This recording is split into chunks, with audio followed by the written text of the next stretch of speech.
welcome back to Nora's Book Streets, and I hope you all are having a wonderful day. By the way, if my mood swiftly changes during this video, it's because I have really bad ear pain right now. Yeah, it goes back and forth on being bad, good, and then worse. So anyway, in this video, I'm going to be showing you guys my TBR and the book I'm about to read. But before I do that, I'm going to let you know what book I just read. The book I just read was The Island by Natasha Preston, and I loved the book. 5 out of 5 stars. It was amazing. Honestly, I would rate it a 10 out of 5. It was so good, okay? Pretty much, in the book, you will pick a certain person that you don't trust, right? But then in the end, you'll be like, what? Because there's another person, and you didn't even think about that. You didn't think about any of these plot twists and turns, even though that's what books are like when they're thrillers. Because obviously there's going to be plot twists and turns and everything. But it's crazy. Anyway, that's what that book was about. Now, the book I'm getting ready to read is We Were Warned by Chelsea Ichaso. I cannot pronounce the last name properly. But yeah. If I butchered that, I am sorry. But I'm going to tell you what it's about. Okay, you excited? Because I know I am. All her life, Eden Stafford has heard the lore about the abandoned beach resort on the edge of town, ever since the notorious murder was there. Anyone who sets foot on the property is cursed to die. It's more than just a story over the years. 2 high school students who dared to explore the ruins of Fairport Village were killed there. Eden is no stranger to notoriety. I think that's how you pronounce the word. I'm not good at pronouncing words, by the way. Anyway, Heaven endured a family scandal that's made her a target at school. So when she attends an overnight party at the ruins, she saw an edge. Not because of some legend, but because of the clique that has made her life heck for years is there too, including Caleb Durham, the worst of them all. Yet all the things Eden expected to happen that night, finding another student dead at the Fairport Village, wasn't one of them. Eden knows she saw something suspicious at the ruins, and Caleb and her longtime tormentors did too. Now they're all being followed by a deadly stranger, and to save themselves, they must work together and uncover the truth about Fairport Village. But can Eden really trust Caleb and his friends, or will they leave her to face the killer alone? I don't know, but I'm excited to find out. Before I show you guys my TBR, do you guys want to have a video of me basically just reading the whole time, and then pausing for a little bit and like having reactions to the book, or do you guys not want that? Because if you do want that, let me know in the comments, because I need to know, Anyway, now we're on to the TBR. First up, we have The Party by Natasha Preston. On the back of it says, "Are you invited?" In the heart of the English countryside, Bessie and her closest friends gather at a remote castle for a secret party destined to make this the ultimate spring break. But when the first of them dies, the party takes a lethal turn. As the body count continues to rise, Bessie and her friends must contend with a deadly storm and trust issues brewing among the group, all while being trapped inside with a killer. Set against the backdrop of a sprawling English estate, Natasha Preston's latest thriller will keep you on edge of your seat until the party's over. Super excited to read that. Then we have The Liar's Speech by Katie Catugno. I'm going to read the back of it, and then I'm also going to read what it says, on the inside. Okay? I heard a familiar voice behind me. "Michael," it called, and I rolled right around. Nobody but my mom called me by my first name. Nobody. That is, except one person, and there she was, coming out of the darkness like the apparition from an entirely different world. "Holiday," I said, feeling deeply and immediately like I got caught doing something I wasn't supposed to be doing.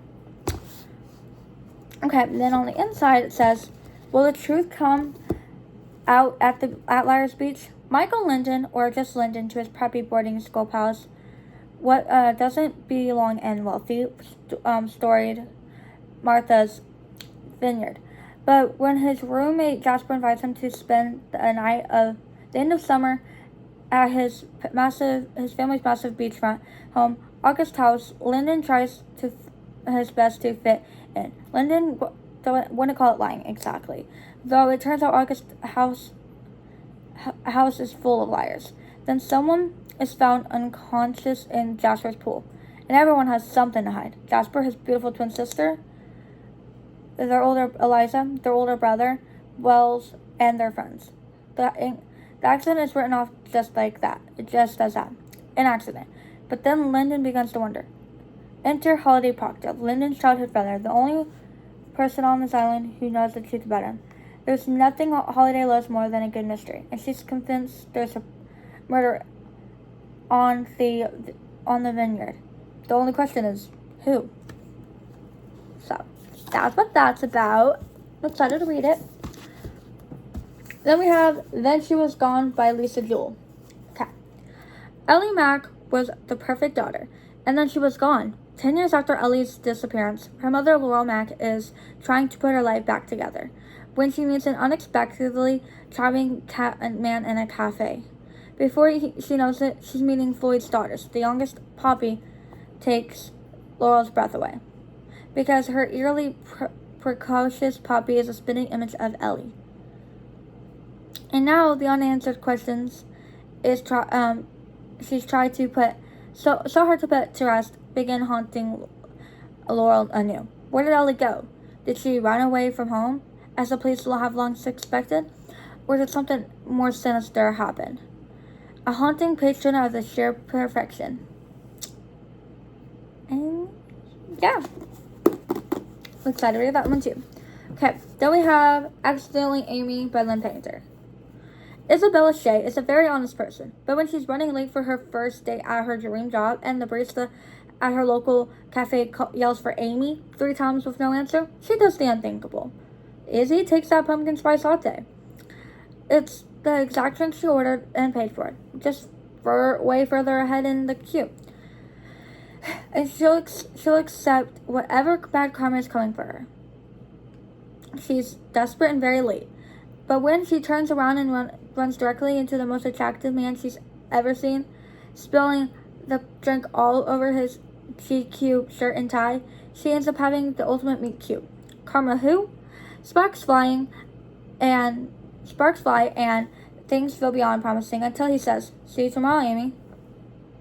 Izzy reasons that she can simply straighten things out the next day. No biggie. Only when she gets to her new office and meets the VP of the department. It's none other than Blake Phillips, the hottie from the cafe. And the man who might have been charming to Amy, but he is an arrogant grump to Izzy.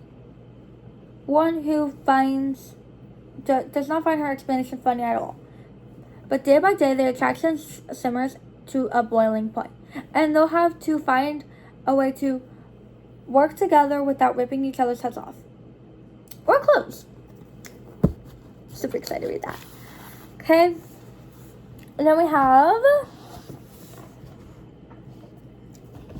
You can't see me, I'm sorry. We have The Housemaid by Frida McFadden. It says, every day I clean the Winchester's beautiful house top to bottom. I picked up their daughter from school, and I cook a delicious meal for the whole family before heading up to be alone in the tiny room on the top floor. I try to ignore how Nina makes a mess just to watch me clean it up, how she tells strange lies about her own daughter, and how her husband, Andrew, seems more broken every day. But as I look into Andrew's handsome brown eyes, so full of pain, it's hard not to imagine what it would be like to live Nina's life. The walk-in closet, the fancy car, the perfect husband. I tried on one of Nina's pristine white dresses once, just to see what it's like, but she soon finds out. And by the time I realize my attic bedroom door only looks from outside, it's far too late. But I reassure myself, the Winchers don't know who I really am. They don't know what I'm capable of. Super excited. Then we have Local Women Missing by Mary Kubica. It says, Shelby Tebo is the first to go missing. Then Meredith Dickey and her 6-year-old daughter Delilah vanished just a few blocks from where Shelby was last seen, striking fear into their once peaceful community after an elusive search that yields more questions than answers. The case eventually goes cold. Now, 11 years later, Delilah shockingly returns. Everyone wants to know what happened to her, but no one is prepared for what they'll find. And some people will stop at nothing to keep the truth buried. Super excited. Alright. Then we have the Love Boat book, Taipei, by Abigail Hingwin. Says, at Love Boat, the curriculum takes a backseat to the non-stop Taipei lifestyle. And everyone learns to party like the prodigies do. But not every student is quite what they seem. Ever Wong is working towards becoming a doctor, but nurses a secret passion for dance. Rick Wu is a yellow-bound child prodigy, bane of Ever's existence, and whose perfection hides a secret. Boy crazy, fashion-obsessed Sophie Ha has more to her than meets the eye. And under sexy Xavier Yellow's shell is a very shameful truth he'll never admit. Excited to read that. Then we have Praise by Sarah Kate. It says, broken down by her emotionally neglectful ex, Charlie Underwood wants is someone to tell her she's good enough. Then she stumbles into a new job with a boss who brings her to her knees. Literally. Oh my gosh. As an owner of the Salacious Players Club, Emerson Grant knows exactly what he wants, and it isn't shy about his particular taste. But when he mistakes Charlie for a candidate to be his new submissive instead of his son's ex-girlfriend, he immediately tries to correct the situation. He offers Charlie a job as his secretary, and nothing more. Yet, now that Charlie has seen a glimpse of what can happen when she's honest about what she wants, she makes it clear that all she wants is Emerson. He might be twice her age and her ex-boyfriend's dad, but he's the only man who will give her everything she desires. Oh my gosh. I'm sorry. And then we have The Twin by Natasha Preston. It says, Ivy and Iris haven't lived together for years. When their mother and father divorced, each parent got custody of one twin. But after a tragic accident takes their mom's life, the devastated sisters are reunited. And Iris moves in with Ivy and their dad. Iris takes her mom's death especially hard. She barely talks, spending hours alone in her room. Ivy can't stand to see Iris so sad.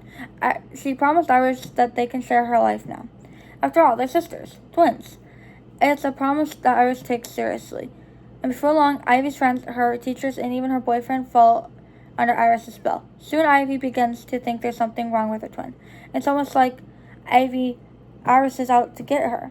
Ivy tells herself she's paranoid. It's not like she's in any danger from her twin. Where is she? Then we have The Haunting by Natasha Preston as well.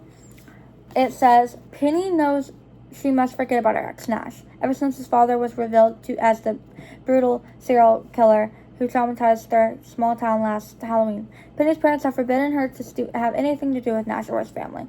It's hard not to think of him, but she's trying. That stops when she goes shopping with her friends for a costume. What she finds instead is a rip from a horror movie. Someone from school bleeding out in the floor of the dressing room, stabbed.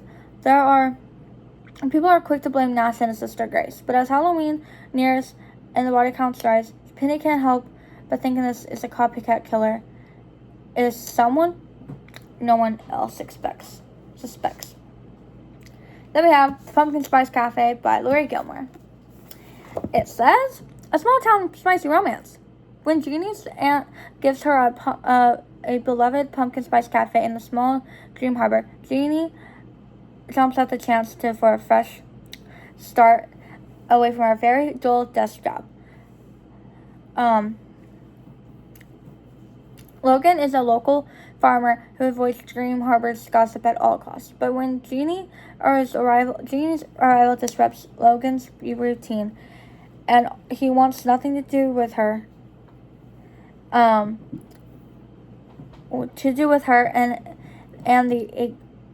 except that he finds himself inexplicably drawn to her.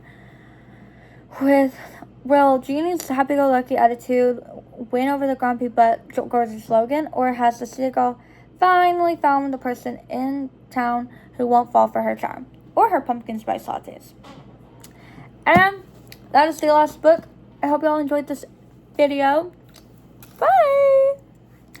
Oh, before I go, bye-bye. I know I just said bye-bye. Like, subscribe, comment, and turn on post notifications. Okay, bye.